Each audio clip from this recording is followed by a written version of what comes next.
कि क्या कह रहा है प्रश्न में, उस तरह से मैं बताने वाला हूँ कि किस तरह से इसको सॉल्व करेंगे। और प्रश्न इस तरह से है जो कि आप लोगों को जानना जरूरी, क्योंकि ऑब्जेक्टिव में या सब्जेक्टिव में दोनों में आ सकते हैं, ऐसे ऐसे क्वेश्चन आ जाते हैं। तो चले जानते हैं क्वेश्चन में क्या कहा जा रहा है, इसको समझते हैं। दिखाए कि समीकरण निकाय 3x - 5y = 7 और दूसरा समीकरण है 6x - 10y = 3 है। तो इस तरह से है, तो हमें क्या करना है, इसका कोई हल नहीं, ये दिखाना है कि ये कोई हल है या नहीं, अनेकों हल है। उसे यहाँ पर जानते हैं 3 प्रकार से होते हैं, कोई हल नहीं, अनेकों हल है, अद्वितीय हल है, ये तीनों जानते हैं। पर यहाँ पर यही चीज सिद्ध करना है कि यह अद्वितीय हल है। तो सबसे पहले हमें यहाँ पर 2 समीकरण है, तो 2 समीकरण को फिर से यहाँ पर उतार लेता हूँ। 3x - 5y = 7 यहाँ पर है, ये उतार लेता हूँ। उसके बाद यहाँ पर दूसरा समीकरण है 6x - 10y = 3 है।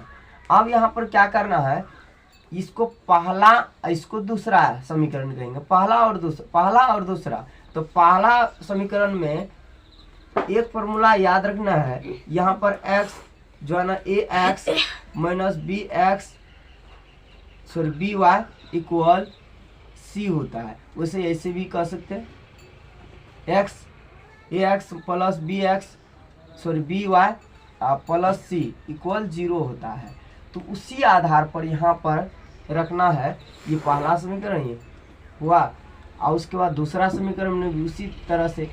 लेकिन यदि पहला है तो पहला लिखेंगे, दूसरा है तो दूसरा लिखेंगे, यही समीकरण के आधार पर। तो अभी क्या करना है, ये जो x से गुना होता है a कहलाता है, x से गुना होता है इसको a कहते हैं। तो a यानी a कितना है, पहला a कितना है 3 है, और पहला b कितना है, पहला b -5 माइनस को भी दिखना है। और उसके बाद c कितना है, c की जगह मतलब ये इधर आता, ये प्लस में इधर आके माइनस में होगा, तो इधर आके क्या होगा, माइनस में होगा। c इक्वल तब कितना है, -7 है। अर्थात यही नहीं जानना है कि हम प्लस है, इधर आएगा तो क्या होगा ये देखना है।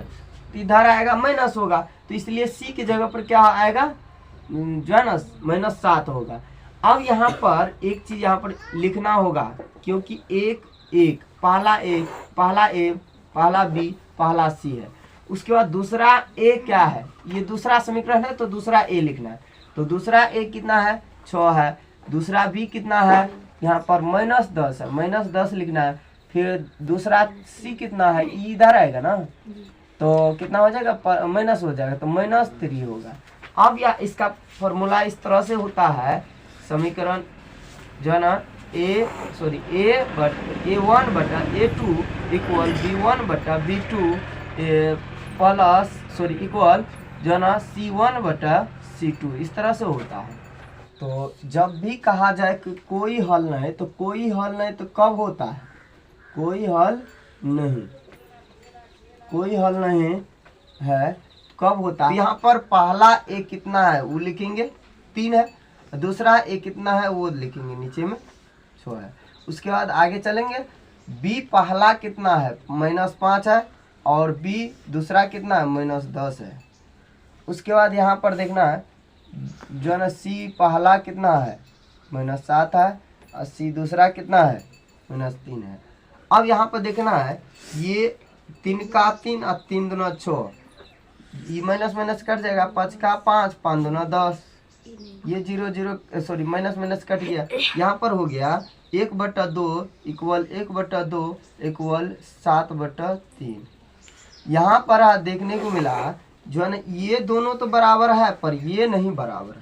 तो थोड़ा सा गलती हुआ है कि इसमें बराबर होता है और इसमें बराबर नहीं होता, उसको कहा जाता है कोई हल नहीं, फॉर्मूला के आधार पर। अब वहाँ पर वैसे भी दिख ही रहा है, यहाँ पर बनाने के बाद भी ये दोनों बराबर हुआ, ये लास्ट वाला बराबर नहीं हुआ। तो ये प्रूव हो चुका है कि ये कोई हल नहीं है, प्रूव। यही चीज बोला गया, तब जो है ना दिखाइए कि ये कोई हल है, समझिए ना, कोई हल नहीं है, तो ये दिखाने के लिए कहा है। तो यहाँ पर दिख ही रहा है, फार्मूला के आधार पर, जिस तरह फार्मूला में कोई हल नहीं तो उसी तरह से यहाँ पर भी कोई हल नहीं हुआ, मतलब ये दोनों बराबर हुआ, ये बराबर नहीं। इसी हिसाब के रिलेटेड प्रश्न है।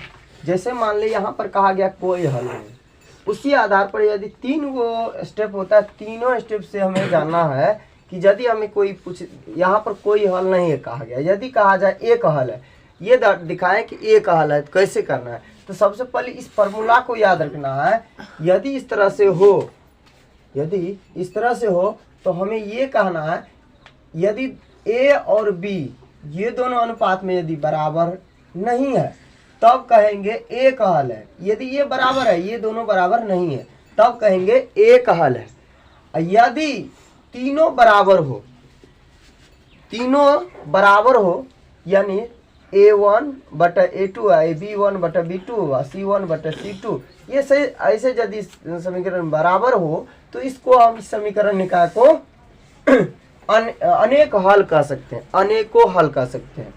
अब रही बात आगे, अगला ये पॉइंट है तीसरा, A1 बटा A2 बराबर B1 बटा B2, जो है ना ये बराबर नहीं है C1 बटा C2। तो समीकरण, ऐसे समीकरण को क्या कहेंगे कि कोई हल नहीं, ऐसे समीकरण को कोई हल नहीं। ये चीज फोकस इस पर रखना है, तभी इस तरह के हिसाब को हम बना पाएंगे।